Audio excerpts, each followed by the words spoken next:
Welcome into the 215, your show for arts, culture, and all things entertainment. I'm Breland Moore. So first up, let's get started experiencing a local nonprofit that's fighting gun violence in the city by taking guns and repurposing them into something beautiful and inspiring.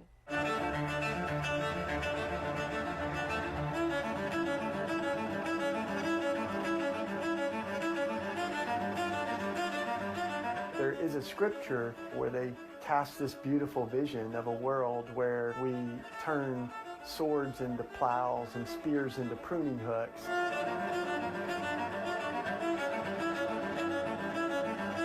It ends by saying, people will study violence no more. They will study war no more. We will live without fear. Young and old will dream new dreams of a world where violence is history. And we're like, we don't have a lot of swords in America, but we got a heck of a lot of guns. There's everything from handguns to assault rifles, and all of them. This is about 60 guns that were destroyed together, and all of these will get repurposed and turned into beautiful things. That's aluminum from an AR-15. These are rifle barrels. We're just sort of looking through and we decide what we can make out of it. These guns have stories. They have tragedies. A lot of the guns that we get were used in someone taking their own life, and a lot of times their loved ones want to know that that gun will never shoot again. These bullet casings are all gathered from our streets. And obviously the police do the crime scene thing, but then we still find these everywhere, even as we're planting flowers in the spring and digging in the soil, and we melt these down into these brass hearts. Yes, it takes about 15 casings to melt down into one of these. This is all gunmetal that was melted down and then 3D printed into, we call it the microphone for peace. I do love the idea of RAWtools, that we're flipping war around, that we're turning something that was designed to kill into something that's designed to cultivate life. Over here is the first tool that we ever made out of a Philadelphia gun. I always say, every time we do it, we're saying all things can be made new. I also tell my evangelical friends sometimes this is what a gun looks like when it gets born again. One of the things that we found is the highest gun-owning demographic in America are Christians. Evangelical Christians in particular own guns at a higher rate than the general population. And a pastor friend of mine gave me this, and he said, you've got to see this. This is the top-selling Bible case in America. And, I didn't think much of it, but then you open it up, and it's a concealed carry case.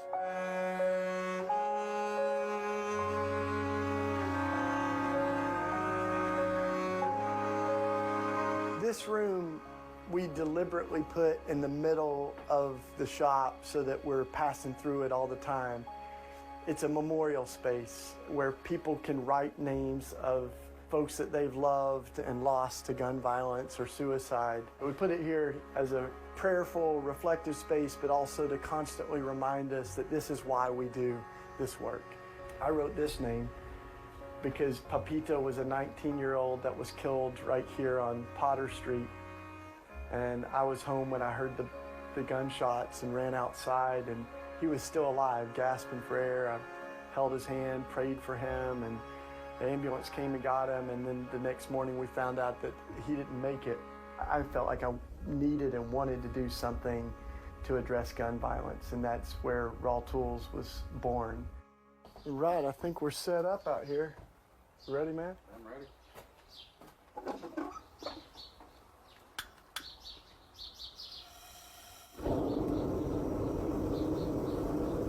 This is like a 5-inch piece of a barrel. You can actually see the old make and model of the gun on there.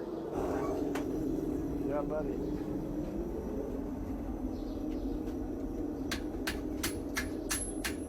One young guy that he was beating on the barrel of the gun, and he counted to 18 real loud and very kind of emotional. He's like, 1, 2, 3, and he sort of collapsed.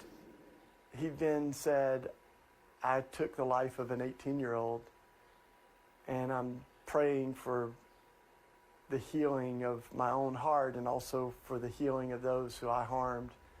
So we also are saying, you know, everybody's more than the worst thing that they've ever done.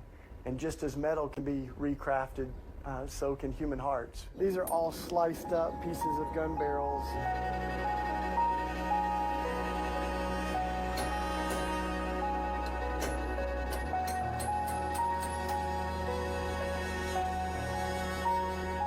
Sometimes I think we're throwing our hands up at God and saying, God, why don't you do something?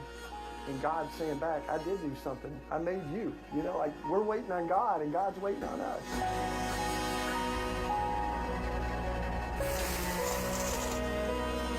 In that vision in the Bible, the change comes from the bottom up, not from the top down. It's not the politicians and presidents and prime ministers that lead the way to peace. It's the people. They get fed up and they take things into their own hands and they take their weapons and begin to melt them down and reimagine them and reimagine the world. So I think it's an invitation to say, what kind of world do we want to live in? And there we go. 100% gun turned into garden tool right there. I feel really humbled to get to do this work and heartbroken for the folks that this will not bring back their loved ones, but it feels like a really powerful way to at least show homage and honor to the people that they've loved. We will do something, and this is what we can do right now.